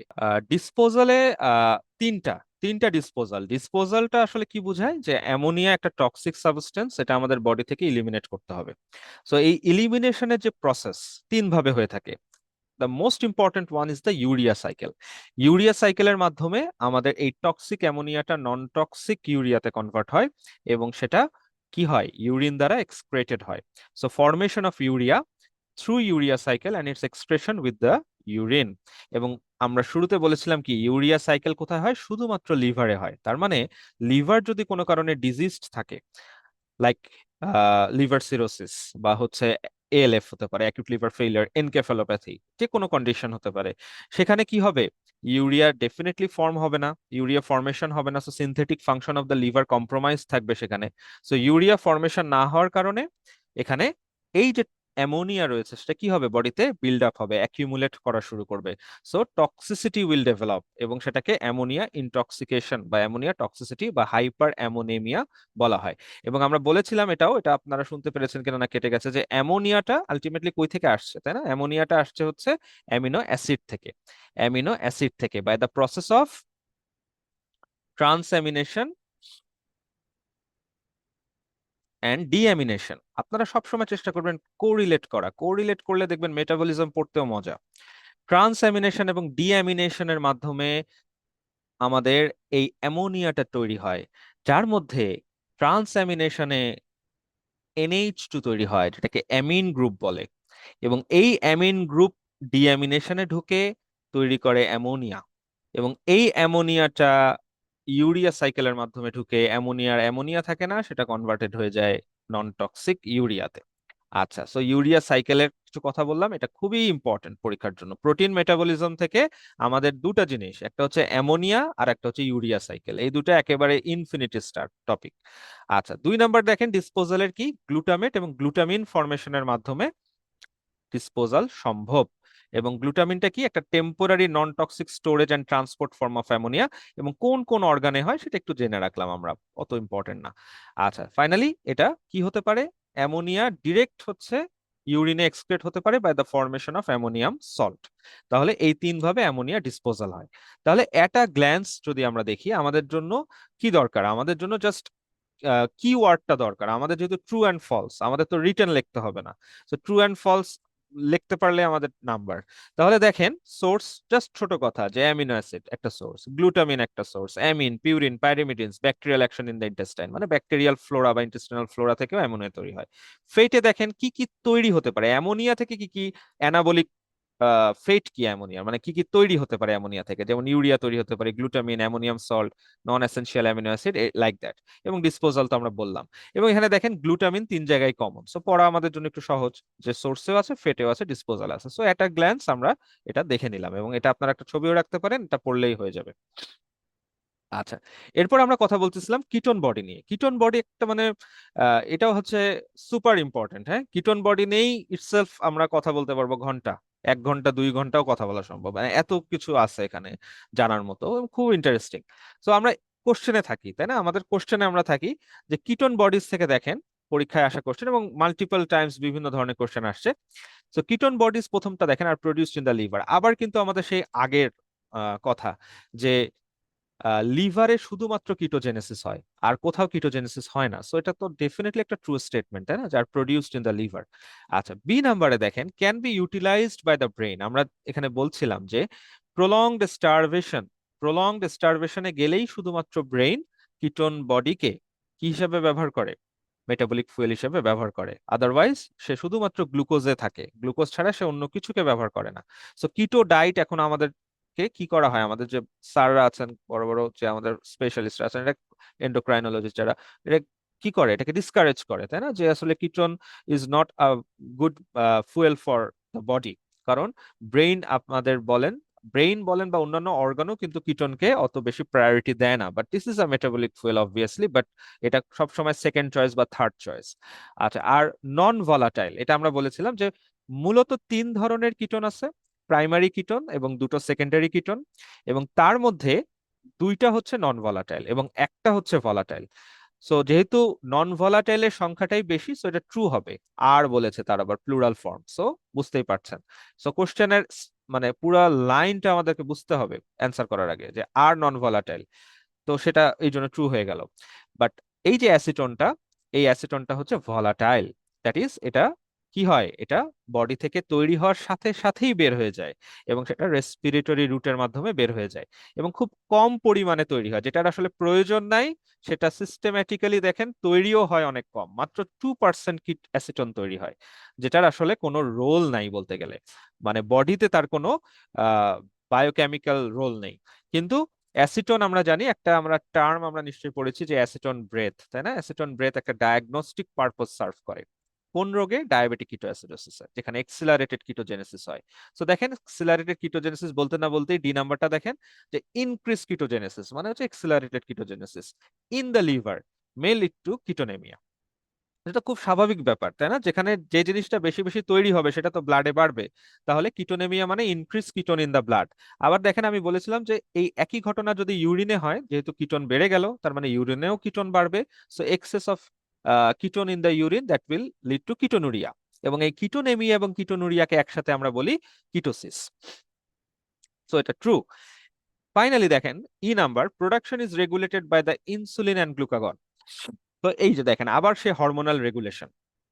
সো এখানে আমি বারবার ইনসিস্ট করছি যে আমাদের ইনসুলিনের যে রোলটা আমরা বারবার পড়বো। আমরা একদম 1 নাম্বার কোশ্চেনটা আমরা পড়েছিলাম কার্বোহাইড্রেট থেকে, তারপরে আমি আপনাদের স্লাইডে দেখিয়েছিলাম লিপিডের সাথে ইনসুলিনের যে সম্পর্কটা। এখন দেখেন কিটো, যখন আমরা পড়ছি কিটোজেনেসিস, সেখানেও আমরা কিন্তু ইনসুলিনের ফাংশনটাই মনে রাখবো। সো ইনসুলিন কিটোজেনেসিসকে কি করে, ইনসুলিন কিটোজেনেসিসকে ইনহিবিট করে। হ্যাঁ, সো ইনহিবিট করুক বা স্টিমুলেট করুক, আলটিমেটলি এটা রেগুলেট করছে, তাই না? সো ইনসুলিন এটাকে রেগুলেট করে। ঠিক একইভাবে গ্লুকাগন কিন্তু একটা counter regulatory hormone, so insulin যা করবে গ্লুকাগন তার অপোজিট করবে। তার মানে গ্লুকাগন উইল স্টিমুলেট কিটোজেনেসিস। সো এই ইনসুলিন এবং গ্লুকাগন রেশিও আলটিমেটলি কি করছে, কিটোজেনেসিসকে রেগুলেট করছে। সো আমাদের যে বইয়ের এক্সপ্লেনেশন এবং ডিটেইল আপনাদেরকে বললাম। কিটোজেনেসিসের দেখেন আমি মেটাবলিক পাথওয়েটা একটু দেখাচ্ছি, কারণ এখানে এই যে তিনটা প্রোডাক্ট আপনাদের খেয়াল রাখতে হবে। এর মধ্যে আমাদের এই যে aceto acetic acid, this is the primary, হ্যাঁ, this is the primary ketone body.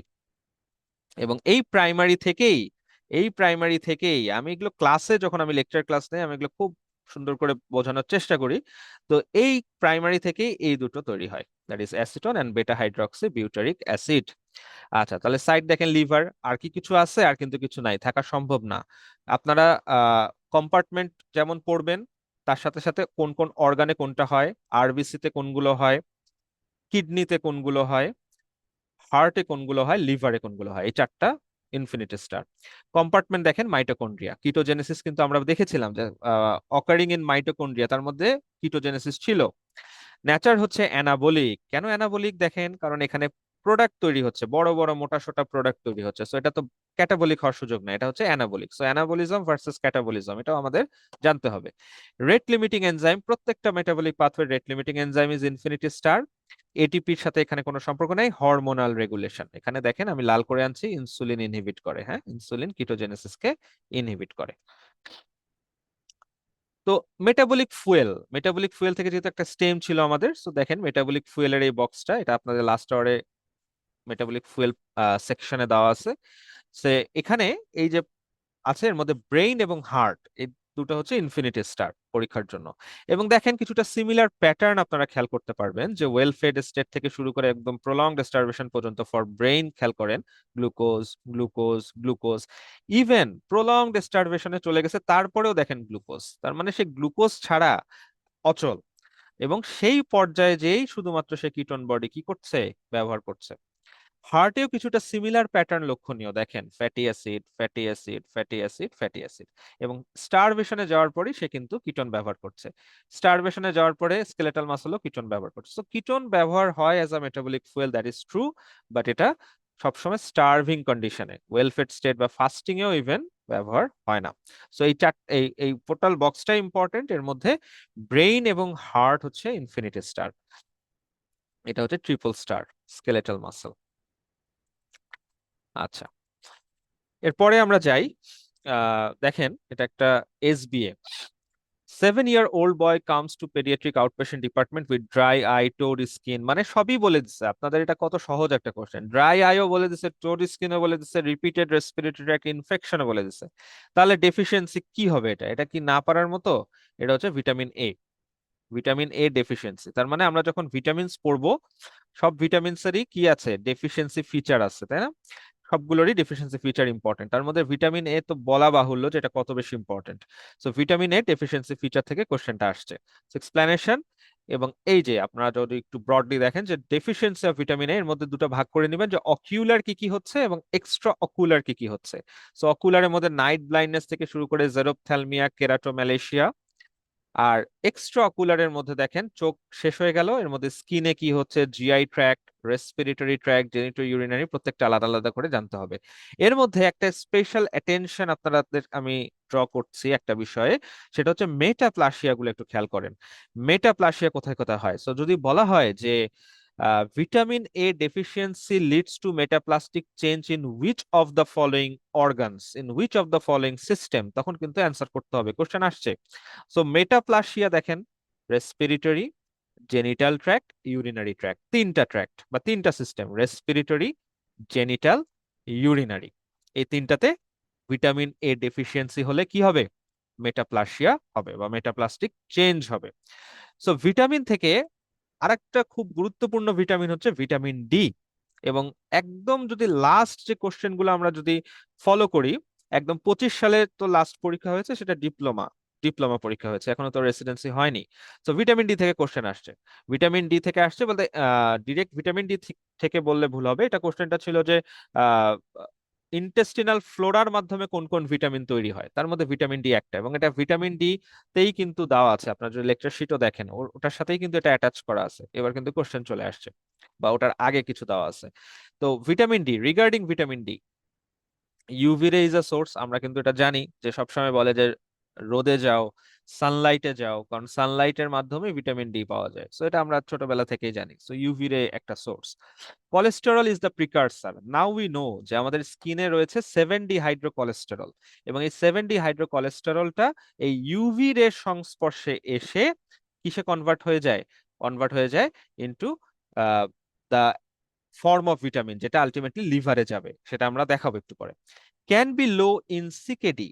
আমরা জানি যে ভিটামিন ডি যে অ্যাক্টিভ ফর্ম, যেটা হচ্ছে ক্যালসিট্রায়ল, ক্যালসিট্রায়ল বা এটার আরেকটা বড় নাম কি, 1,2,5 ডাইহাইড্রক্সি কোলিক্যালসিফেরল।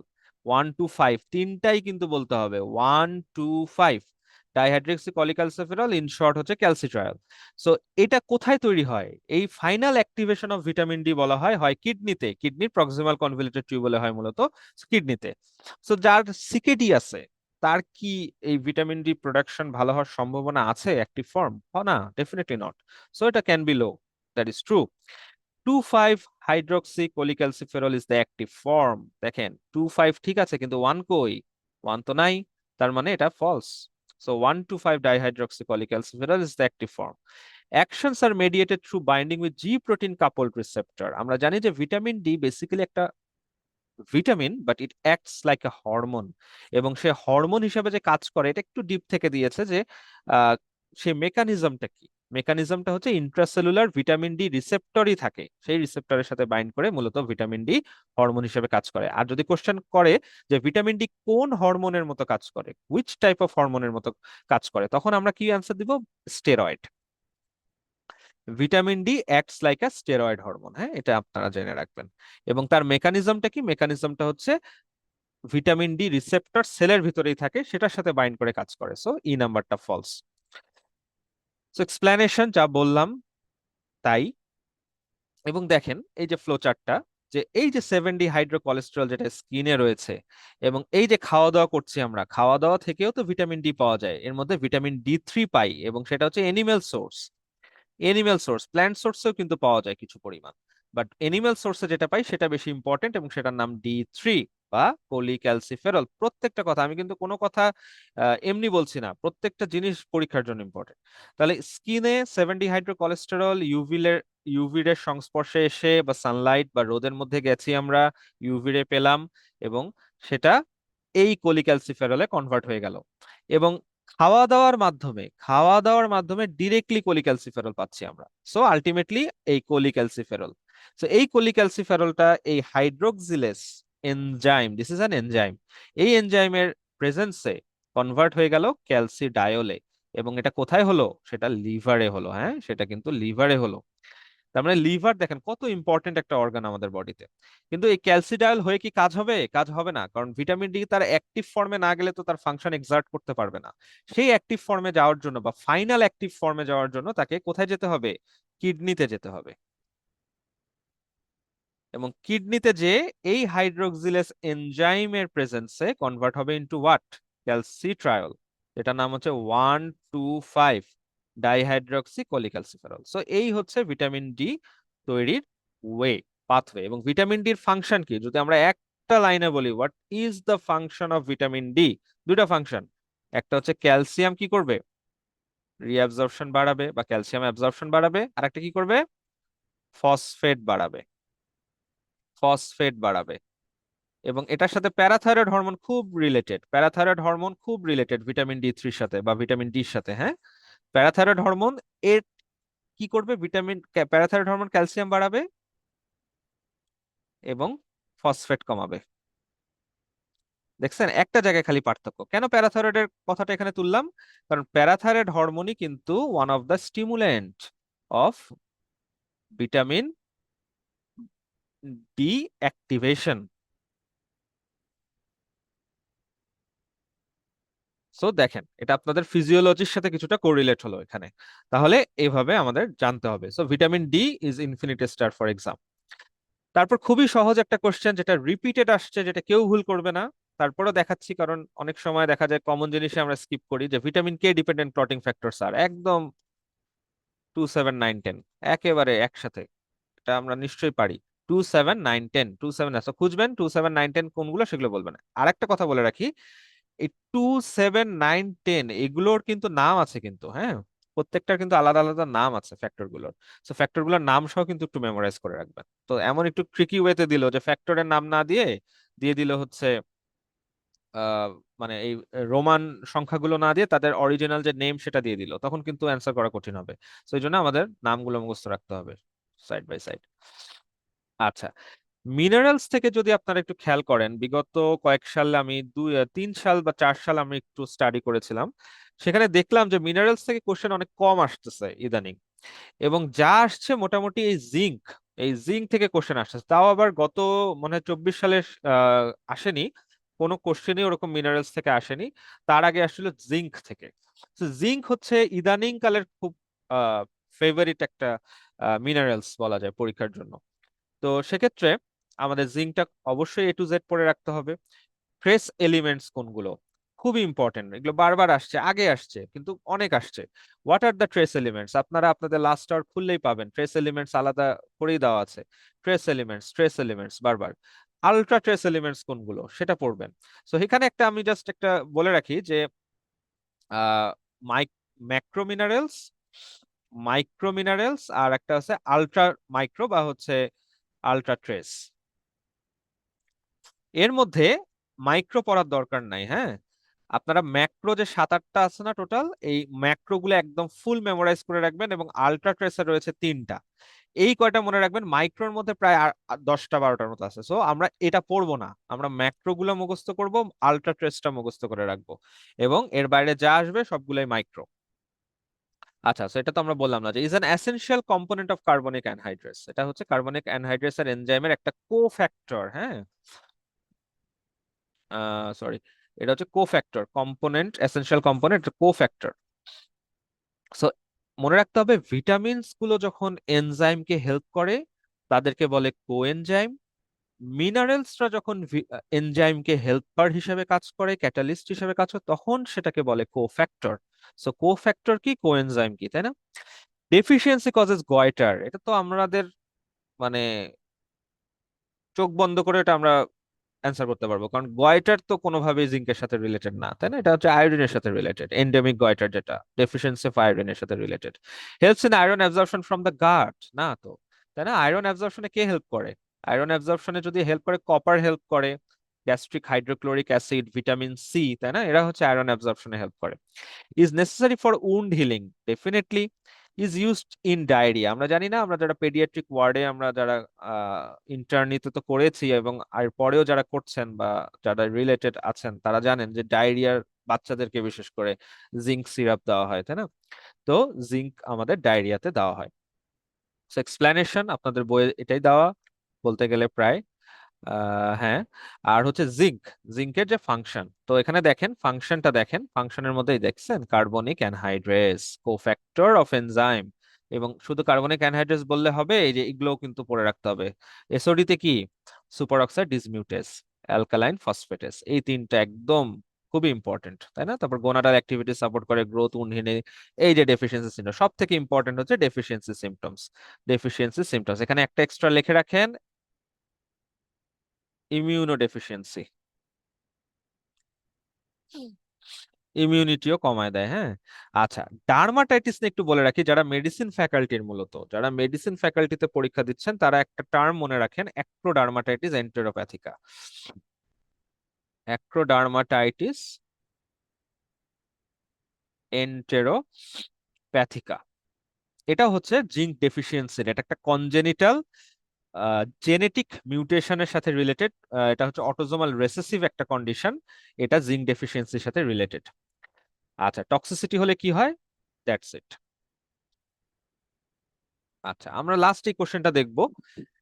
আমরা ভিটামিনস টাচ করলাম, মিনারেলস দেখলাম, আমরা মেটাবলিজম থেকেই মোস্ট অফ দ্য কোশ্চেন দেখলাম। ফাইনালি আমরা যদি একটু ফুড অ্যান্ড নিউট্রিশনে যদি দেখি, ফুড অ্যান্ড নিউট্রিশনের জন্য বর্তমানে হট টপিক হচ্ছে আমাদের বেসাল মেটাবলিক রেট। আমাদের জন্য সব থেকে ইম্পর্টেন্ট হচ্ছে বেসাল মেটাবলিক রেট।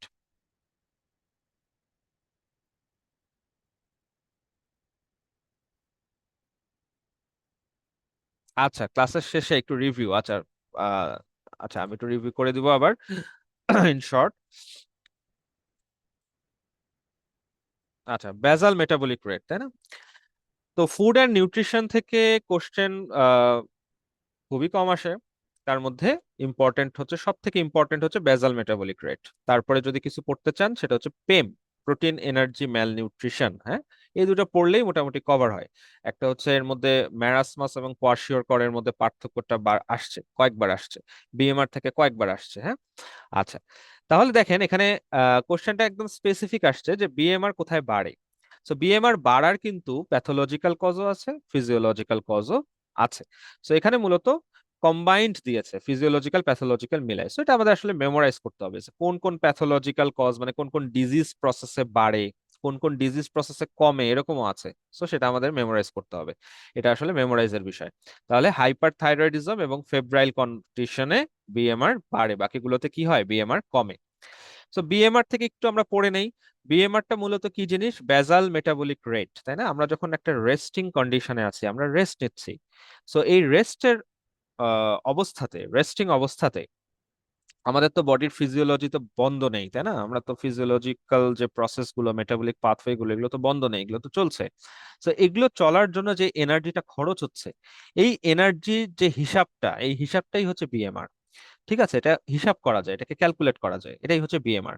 এবং কন্ডিশন হচ্ছে রেস্টিং, কন্ডিশন হচ্ছে রেস্টিং কন্ডিশন, স্ট্যান্ডার্ড কন্ডিশন যেটাকে রেস্টিং কন্ডিশন বলে। So what are the condition? So দেখেন প্রথমেই বলেছে যে the person should be without food for about 12 hours. এবং যেটা আমি বলছিলাম যে person should be at rest, rest সেটা সব ধরনের রেস্ট, ফিজিক্যাল হবে, মেন্টাল হোক, যাই হোক। পার্সন শুড বি অ্যাওয়েক, ঘুমানো অবস্থায় না, কোনো এক্সারসাইজিং অবস্থায় না, কমফোর্টেবল টেম্পারেচার 25 ডিগ্রি রুম টেম্পারেচারে থাকতে হবে, ওভারনাইট ফাস্টিং থাকতে হবে 12 আওয়ার্স। তাহলে এই যে বর্তমান যে, যেমন আমি এখন কথা বলছি, আপনারা শুনছেন, আপনারাও আপনাদের ব্রেইন খরচ করছেন, আমিও হচ্ছে খরচ করছি। সো আমরা কিন্তু এটা কিন্তু বিএমআর স্টেটে বা বিএমআর ক্যালকুলেশন করার স্টেটে কিন্তু আমরা নাই, আমরা কিন্তু কন্ডিশন ফুলফিল করছি না। আমাদের কিন্তু ফিজিক্যাল এবং মেন্টাল রেস্ট, আমাদের মেন্টাল রেস্ট অ্যাটলিস্ট তো আমাদের নেই এই মুহূর্তে, তাই না? সো এইটা আমাদের বুঝতে হবে যে হোয়াট আর দ্য কন্ডিশনস, কোন কন্ডিশনে বিএমআর আমরা মেজার করবো। এটা কোশ্চেন আসছে পরীক্ষায় আগে। তাহলে যেটা দেখেন আমাদের এই এই যে কোশ্চেনটা আমরা দেখলাম একটু আগে, যে factors increasing BMR, factors decreasing BMR. So এখানে মূলত প্যাথোলজি গুলো, এখানে মূলত প্যাথোলজি গুলো বা ডিজিজ গুলো, এগুলো আপনাদের লেকচার শিটে আছে, বইয়ে রয়েছে। হ্যাঁ, এগুলো আমরা দেখবো। বা ডিজিজ গুলো, ডিজিজ গুলো, তাহলে দেখেন এই হচ্ছে ডিজিজ গুলো। আমরা যে কোনো একটা মনে রাখবো, হ্যাঁ, দুটো মুখস্থ করতে যাব না, যে কোনো একটা আমরা মেমোরাইজ করব। এবং ফিজিওলজিক্যাল কন্ডিশন গুলো, what are the physiological condition যেখানে বিএমআর কি হয়, বাড়ে। তো আমরা এখানে বাড়ে কমে মিক্সড আছে, আমরা যেগুলো কন্ডিশনে বাড়ে এগুলো মনে রাখবো। হ্যাঁ, যেগুলো কন্ডিশনে আমাদের বিএমআর বাড়ছে মনে রাখবো। এর মধ্যে হরমোনসটাকে 3 স্টার দিয়ে দেন। হরমোনসটা 3 স্টার, কোন কোন হরমোনে বিএমআর বাড়ে, কোন কোন হরমোনাল অ্যাকশনে বিএমআর বাড়ে। এর মধ্যে দেখেন থাইরয়েড হরমোন মেইনলি, তার মানে এসবিএ তে যদি আসে তাহলে কি ভুল করবেন? তাহলে কিন্তু ভুল করা যাবে না। এবং এটা যখন আপনার এন্ডোক্রাইন ফিজিওলজি পড়বেন সেখানেও কিন্তু পাবেন এই জিনিসটা। সো হরমোনস ইনফিনিটি স্টার, হ্যাঁ, বা 3 স্টার বলেন তাও হবে। ইনফিনিটি আমি বলতে চাচ্ছি না, কারণ যেহেতু নিউট্রিশন থেকে কম আসে পরীক্ষায়। তাহলে হরমোনসটা আমরা স্পেশালি জানবো, এজের সাথে কি, সেক্সের সাথে কি, ওয়েটের সাথে কি, প্রত্যেকটা আমরা কোথায় কোথায় বাড়ছে। এবং দেখেন ড্রাগস, দেখেন ড্রাগসটাও আমরা একটু খেয়াল করব। এবং টেম্পারেচারটা কোথায় জানি আছে, দেখেন টেম্পারেচার, টেম্পারেচার এই যে ক্লাইমেট, টেম্পারেচারের সাথে কিন্তু রিলেটেড। হ্যাঁ, আচ্ছা, এই সবগুলো আমরা পড়বো। এর মধ্যে হরমোনসটা বেশি ইম্পর্টেন্ট, ড্রাগসটা বেশি ইম্পর্টেন্ট, এবং ওভারঅল আমরা পড়বো কোন কোন ফ্যাক্টরে বিএমআর বাড়ছে, both physiological and pathological. So thank you, আমাদের ক্লাস শেষ। আমরা আহ, চেষ্টা করেছি যে যে ইম্পর্টেন্ট যে এরিয়াগুলো আছে আমাদের লাস্ট আওয়ার বই থেকে আমরা এগুলো দেখানোর জন্য। আপনারা অবশ্যই আপনাদের পড়াটা, আমার পার্সোনাল সাজেশন হচ্ছে আপনারা শীট পড়বেন, দ্যাট উইল বি ইনাফ। এবং তারপরে যেটা না করলেই নয় সেটা হচ্ছে কোশ্চেন সলভ। সো আহ একজন বলছিলেন যে একটু রিভিউ করার জন্য। রিভিউ আসলে একটু তাড়াতাড়ি বলে যাই। সেটা হচ্ছে যে আমরা শুরু করেছিলাম আমাদের হরমোনাল রেগুলেশন দিয়ে আমরা শুরু করেছিলাম।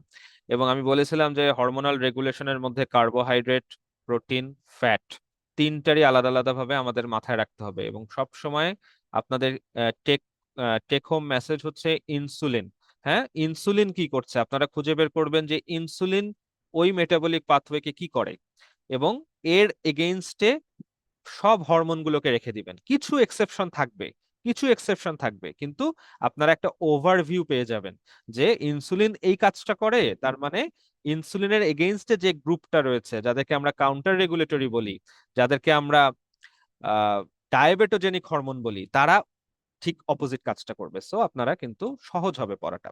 তারপর আমরা এই লিপিড মেটাবলিজম থেকে বলেছিলাম, এক্সাম্পল দিয়েছিলাম ইনসুলিন কিভাবে লিপিড মেটাবলিজমে তার রোলটা প্লে করে, হরমোন সেন্সিটিভ লাইপেজকে কারা স্টিমুলেট করে, এগুলো আপনাদের এক্সট্রা যেগুলো জানতে হবে।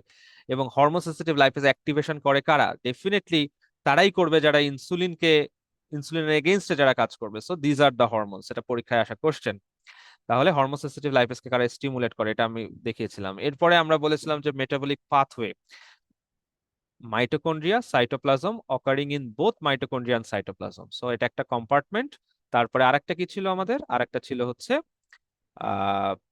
অর্গান। সো কোন কোন অর্গানে কি কি মেটাবলিক পাথওয়ে হয় এবং কোন কোন কম্পার্টমেন্টে কোন কোন মেটাবলিক পাথওয়ে হয়, সেটা আমি বলেছিলাম। সো সেটা খুবই গুরুত্বপূর্ণ, এটা নিয়ে আমরা আলোচনা করেছি। তারপর আমরা রেসপিরেটরি চেইন নিয়ে আমরা বিস্তর আলোচনা করেছি, রেসপিরেটরি চেইনের আমরা ফ্লো চার্ট দেখিয়েছি। আসলে আপনি যে কোশ্চেনটা করেছেন যে রিভিউ করার জন্য, আমার মনে হয় এটা রেকর্ডেড থাকবে। সো আশা করি যে মিস করে থাকলেও আপনি এটা আবার ফলো করতে পারবেন, টোটাল সমস্যা হবে না। সো কম্পোনেন্টস গুলো দেখেন, কম্পোনেন্টস গুলো আমি বলেছিলাম যে প্রত্যেকটা কম্পোনেন্টস আসলে কিভাবে রিলেটেড, কম্পোনেন্টস গুলোর কাজ কি, ক্যারিয়ার্স গুলোর কাজ কি, ক্যারিয়ার্স এবং কমপ্লেক্সের মধ্যে যে রিলেশনটা সেটা, এবং এই যে ফ্লো চার্টটা, হ্যাঁ ফ্লো চার্টটা কিভাবে কাজ করে, একটা বেসিক আইডিয়া। আমরা অনেকেই হয়তো এটা আপনারা স্কিপ করে যাবেন পড়ার সময়, যে কি এটা হাবিজাবি হিবিজিবি, কিন্তু এটা পড়লেই কিন্তু রেসপিরেটরি চেইনের মজাটা আপনি পেয়ে যাচ্ছেন, যে রেসপিরেটরি চেইন আসলে কিভাবে ফাংশন করে, রেসপিরেটরি জিনিসটা কি, কেন হয়। এবং আরেকটা কথা এখানে বলি, যেটা ক্লাসে আগে বলি নাই, যে রেসপিরেটরি চেইন হচ্ছে একটা ফাইনাল ডেস্টিনেশনের মতো। আপনার কার্বোহাইড্রেট খান, প্রোটিন খান, ফ্যাট খান, সেটা কনভার্ট হয় অ্যাসেটাইল কোয়েতে, এবং সেই অ্যাসেটাইল কোয়েটা টিসিএস সাইকেলে এন্টার করে, টিসিএস সাইকেলে এন্টার করার মাধ্যমে এনএডি এবং এফএডি তৈরি করে, যারা রিডিউসড কোএনজাইম, এবং এই রিডিউসড কোএনজাইম গুলো রেসপিরেটরি চেইনে এন্টার করে। তো আলটিমেটলি কিন্তু সবই কিন্তু ঘুরে ফিরে ওই রেসপিরেটরি চেইনে এসে শেষ হয়। তাহলে রেসপিরেটরিটা কত গুরুত্বপূর্ণ আমাদের জন্য, এটিপি প্রোডাকশন, এই জন্যই তো বলে যে পাওয়ার হাউস অফ সেল মাইটোকন্ড্রিয়াকে, নাকি? তো সেটা আপনি বুঝতেই পারছেন কেন বলে। এইচএমপি শান্ট, ইনফিনিটি স্টার একটা টপিক, প্রত্যেকটা জিনিস এইচএমপি শান্টের পড়তে হবে। আমরা ফাংশনটা নিয়ে বিশেষ আলোচনা করেছিলাম এইচএমপি শান্টের, সাইটস, ইনফিনিটি স্টার বলেছিলাম, গ্লুকোজ 6 ফসফেট এবং গ্লুকোজ একই জিনিস বলতে গেলে কি সূক্ষ্ম ডিফারেন্স আছে সেটা বলেছিলাম, ফাংশনগুলো। এবং ডেফিসিয়েন্সি হলে হিমোলাইটিক অ্যানিমিয়া হয়, গ্র্যানুলোম্যাটোসিস হয়। কেন গ্র্যানুলোম্যাটোসিস হয়? কারণ দেখেন ফ্যাগোসাইটোসিস করে, সো ফ্যাগোসাইটোসিস হবে না। ফ্যাগোসাইটোসিস না হলে তো অর্গানিজমকে কিল করতে হবে, কিভাবে কিল হবে, গ্র্যানুলোমা তৈরি করার মাধ্যমে কিল হবে। আমরা পড়েছিলাম না, এটা প্যাথোলজিতে আপনারা পড়বেন, যে ইপিথ্যালয়েড সেল তৈরি হয়, লিম্ফোসাইট অর্গানিজমের সারাউন্ডিং এ তৈরি হয়, এবং আলটিমেটলি সেটা একটা গ্র্যানুলোমায় ফরমেশন করে। সো যদি আমাদের এই এইচএমপি বডিতে ঠিক মতো না হয়, তাহলে কি হবে, গ্র্যানুলোমা তৈরি হবে, ক্রনিক গ্র্যানুলোম্যাটোসিস হবে, হিমোলাইটিক অ্যানিমিয়া হবে, ক্রনিক গ্র্যানুলোম্যাটোসিস হবে। তারপরে দেখেন, আমরা ভিটামিনস থেকে বলেছিলাম যে এখানে আপনার ভিটামিনস যেমন পড়তে হবে, কোরিলেট করতে হবে মেটাবলিক পাথওয়ের সাথে, যেহেতু কোএনজাইম গুলো মেটাবলিক পাথওয়ে যে কোএনজাইম গুলো, সেগুলো সব কি, সেগুলো সবই ভিটামিন, ওয়াটার সলিউবল ভিটামিন, দুই একটা বাদে। তাহলে এই যে কি কি ভিটামিন টিসিএস সাইকেলের সাথে রিলেটেড, এবং এখানে আরেকটা ইনফরমেশন দিয়ে যায়, যেহেতু রিভিউ হচ্ছে আরো দুই একটা এক্সট্রা জিনিস বলি। সেটা হচ্ছে যে ভিটামিনস এর মধ্যে মনে রাখবেন যে টিসিএস সাইকেলে যে সকল ভিটামিন রিলেটেড কোএনজাইম হিসেবে, same set of coenzymes are related in oxidative decarboxylation, মানে যে রিয়াকশনের মাধ্যমে পাইরুভেট কনভার্ট হয় অ্যাসিটাইল কোয়েতে, ওই রিয়াকশনের নাম হচ্ছে অক্সিডেটিভ ডিকার্বক্সিলেশন। এই রিয়াকশনে যে সকল কোএনজাইম ব্যবহার করা হয়, ঠিক একই কোএনজাইম ব্যবহার হয় টিসিএস সাইকেলে, সেম সেট অফ কোএনজাইম। তারপরে ওভারঅল আমরা বলেছিলাম যে কার্বোহাইড্রেট মেটাবলিজমে কি কি কোএনজাইম ব্যবহার হচ্ছে, এবং অ্যাক্টিভ ফর্ম, প্রত্যেকটা ভিটামিনের অ্যাক্টিভ ফর্ম আমাদের জানতে হবে। তারপর আমরা বলেছিলাম যে অ্যামোনিয়া এবং পাইরুভেট, অ্যাসিটাইল কোয়ে, এই যে তিনটা জিনিস, এই তিনটার সোর্স এবং ফেট পরীক্ষার জন্য ইনফিনিটি স্টার, এবং অ্যামোনিয়ার জন্য এক্সট্রা আমরা পড়বো, কি পড়বো, ডিসপোজাল।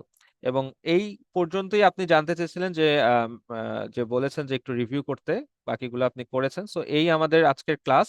তারপর কিটোন বডিজ নিয়ে আমরা আলোচনা করেছি।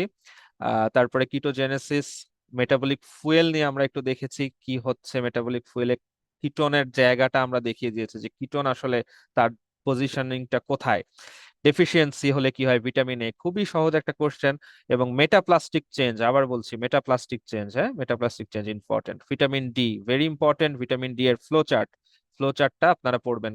লিভারে ক্যালসিডায়ল, কিডনিতে ক্যালসিট্রায়ল, শুধু ক্যালসিট্রায়ল পড়লে হবে, সাথে পড়তে হবে 1,2,5 ডাইহাইড্রোক্সি পলিক্যালসিফেরল। তারপর vitamin K dependent clotting factors, এগুলো হচ্ছে একদম পেইড কোশ্চেনের মতো, এরকম কোশ্চেন কিছু আসবে যেগুলো মিস করার কোনো সুযোগ নাই। মিনারেলস এর মধ্যে বলেছিলাম যে জিঙ্ক এখন সব থেকে গুরুত্বপূর্ণ, কিন্তু আরো অনেক গুরুত্বপূর্ণ ভিটামিনস, মিনারেলস রয়েছে। এবং ভিটামিনস একটু বলে রাখি, ভিটামিনস এর মধ্যে ভিটামিন এ ডি থেকে আপনার দেখাচ্ছি, এবং তার সাথে আরো দুইটা ভিটামিন আমি বলবো ইনফিনিটি স্টার, ইনফিনিটি স্টার, সেটা হচ্ছে ভিটামিন বি 12 এবং ভিটামিন কি, vitamin folic acid, vitamin B 12 আর vitamin folic acid, folic acid, এই দুটো ইনফিনিটি স্টার। তারপর জিঙ্ক ডিটেইলস পড়তে বলেছিলাম আপনাদের, বেসাল মেটাবলিক রেট দিয়ে আমরা শেষ করেছিলাম ফুড অ্যান্ড নিউট্রিশন। তাহলে আশা করছি আপনাদের ক্লাসটা হেল্পফুল ছিল। আবার দেখা হবে কোনো এক মেটাবলিজম, ভিটামিন অ্যান্ড মিনারেলস এর কোনো ক্লাসে। আপনারা ভালো করে পড়াশোনা করেন। রেসিডেন্সিতে রিফ্লেক্স কাজ করে, আমি এটা ক্লাসে বলি যে রিফ্লেক্স কাজ করে। আপনাদের একটা জিনিস এতবার পড়তে হবে যে আপনার পরীক্ষায় আপনি কোশ্চেন দেখার সাথে সাথেই বুঝবেন যে দিস ইজ দ্য অ্যান্সার। এবং যেহেতু সময়ের এখানে একটা ব্যাপার থাকে, খুব লিমিটেড টাইম, তার মানে আপনাদের একটা জিনিস বারবার পড়তে হবে। আপনি বেশি জিনিস দরকার হলে পড়বেন না, আপনি কম জিনিস পড়েন বা সব থেকে গুরুত্বপূর্ণ জিনিসগুলো পড়েন এবং বারবার পড়েন, যেন পরীক্ষায় এগুলো মিস না হয়। ঠিক আছে? সো থ্যাংক ইউ, ভালো থাকবেন সবাই, আসসালামু আলাইকুম।